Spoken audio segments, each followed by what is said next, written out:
अगर कोई घड़ी हर रात आपकी जिंदगी से सिर्फ 1 मिनट चुरा ले, तो आप हंसेंगे या डरेंगे? रोहन मेहरा हंसा था और आज वो जिंदा होकर भी खुद से डरता है। टिक टिक टिक। शहर का पुराना म्यूजियम। शहर के सबसे पुराने म्यूजियम के एक अंधेरे कोने में एक अजीब सी घड़ी रखी थी। उसका लकड़ी का ढांचा पूरी तरह काला पड़ चुका था, जैसे किसी ने उसे कभी जलाने की कोशिश की हो। घड़ी की सुइयां हमेशा 11:59 पर अटकी रहती थीं। कहते थे, जिस दिन ये घड़ी 12 बजाती है, उसी दिन किसी न किसी की मौत तय होती है। रात के समय म्यूजियम के गार्ड अक्सर एक अजीब आवाज सुनते, टिक टिक टिक, जबकि वो घड़ी सालों से चलती ही नहीं थी। पिछले 40 सालों में एक क्यूरेटर सीढ़ियों से गिरकर मर गया, एक गार्ड अचानक पागल हो गया और एक रिसर्चर जो इस घड़ी पर काम कर रहा था, रहस्यमय तरीके से गायब हो गया। सबका रिश्ता उसी घड़ी से जुड़ा था। डर के मारे म्यूजियम प्रशासन ने फैसला किया, इस घड़ी को नीलाम कर दिया जाए। अखबार में एक छोटी सी खबर छपी, रहस्यमयी पुरानी घड़ी, विशेष नीलामी। खबर पढ़ते ही रोहन मेहरा का दिमाग जैसे वहीं रुक गया। अरबपति बिजनेसमैन और पुरानी एंटीक चीजों का दीवाना। रोहन बुदबुदाया, मुझे ये घड़ी चाहिए, किसी भी कीमत पर। नीलामी की रात। नीलामी में सब लोग सोचते रहे, लेकिन बोली सिर्फ एक आदमी लगाता गया, रोहन मेहरा। सबसे ज्यादा कीमत। घड़ी रोहन की हो गई। वो मुस्कुराया। तभी म्यूजियम का एक बुजुर्ग कर्मचारी कांपती आवाज में बोला, साहब, इसे मत ले जाइए, ये घड़ी वक्त नहीं, किस्मत बदलती है। रोहन हंस पड़ा। घड़ी का घराना। घड़ी को रोहन के आलिशान बंगले के हॉल में रख दिया गया। पहली ही रात टिक टिक टिक, जबकि घड़ी की चाबी भरी ही नहीं थी। दूसरे दिन रोहन की करोड़ों की डील अचानक टूट गई। तीसरे दिन उसका ड्राइवर एक भयानक एक्सीडेंट में मर गया।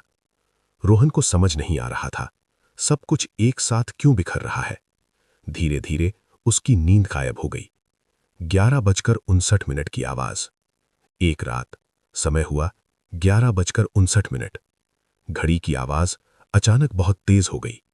हॉल में ठंडी हवा चली और किसी ने रोहन के कान में फुसफुसाया, 1 मिनट और। रोहन कांप उठा। दिल जोर से धड़कने लगा, सांस फूल गई। वो भागकर हॉल में आया। घड़ी पागलों की तरह शोर कर रही थी। उसी पल रोहन समझ गया कि इस सारी तबाही की जड़ यही घड़ी है, छुपा हुआ रहस्य। एक रात रोहन ने घड़ी तोड़ने की कोशिश की। पीछे एक छुपा हुआ पैनल खुला।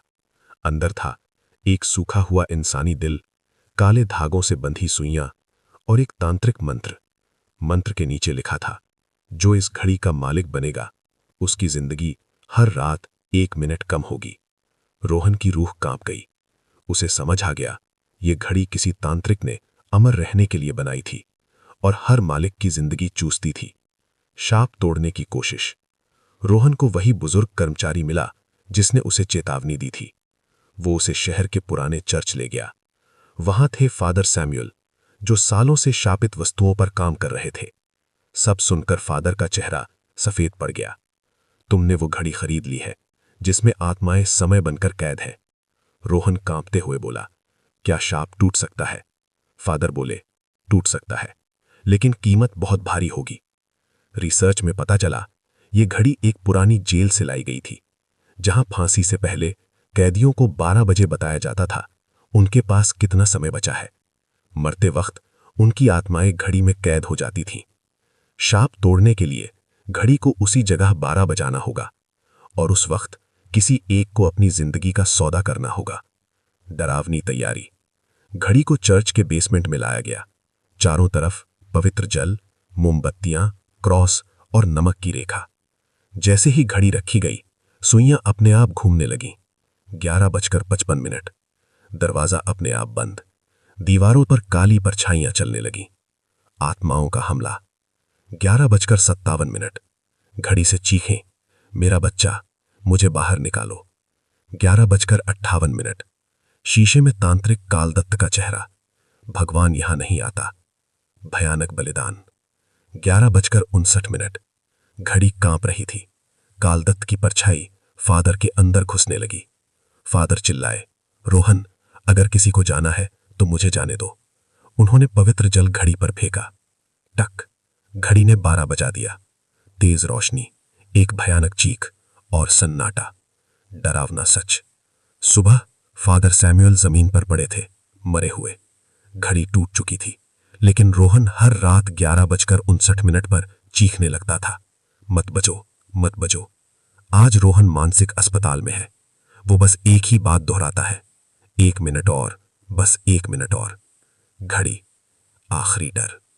कहते हैं कि उस चर्च में एक नई पुरानी घड़ी लगाई गई है। रात 11:59 पर फादर सैमुअल की आवाज आती है। वक्त कभी मुक्त नहीं होता।